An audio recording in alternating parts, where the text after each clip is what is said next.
Hey, ladies, have you ever wondered why change can feel so hard or nearly impossible in a marriage, even when we really, really want it? Here's the brain truth. Your brain, the actual brain inside you, is designed for survival, not transformation. Because of the fall and because of sin and because of everything that is hardwired into this world and this nature, our brains are meant for survival. It chooses what's familiar, even if what's familiar is painful. So when you try to change the way you communicate, when you try to set boundaries, when you try to stop people pleasing or you speak up with love, your nervous system goes berserk. Not because it's bad, but because it's new. And if we could really grasp this as not like a sign that I must stop, but a sign that transformation is now in progress, we would gain so much more, so much quicker.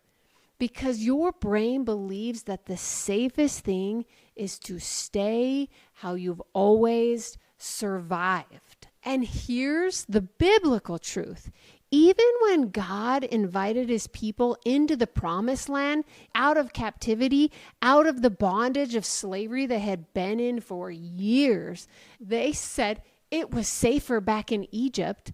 Listen, they had freedom right in front of them, but the bondage felt more familiar. And I cannot tell you, in our marriages, we do the exact same thing.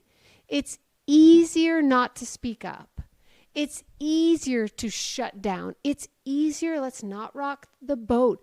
It's easier to hold peace rather than risk conflict. And it's not because we don't want to grow, but because Egypt feels predictable. But here's God's heart. God isn't a threat. Growth is his promise. God doesn't shame you where you are. He doesn't say, hey, try harder to do better. He's patiently leading you out of what has kept you surviving, the same as he did the Israelites. They were complaining and lamenting, I want to go back to familiar. And notice what he did. Provided and provided and provided until their nervous systems caught up, until trust established, until a full surrender to the plan of God.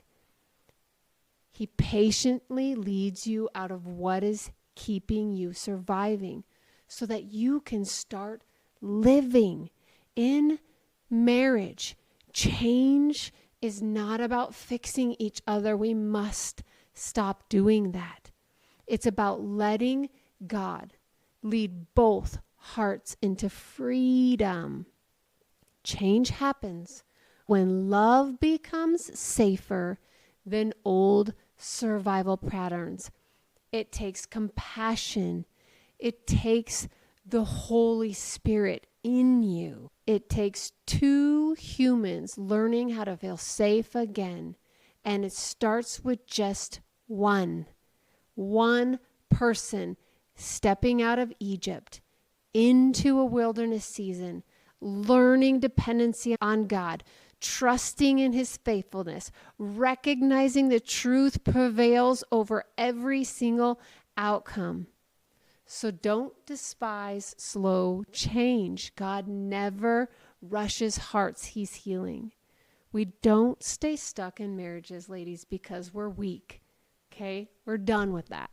We're done with that belief system. We stay stuck because our nervous systems believe survival is safer than connection. But covenant love, the love of the Father, the love that God has for your marriage, isn't about surviving each other. It's about letting God lead us into healing. Love gets healthier when it becomes safer than fear.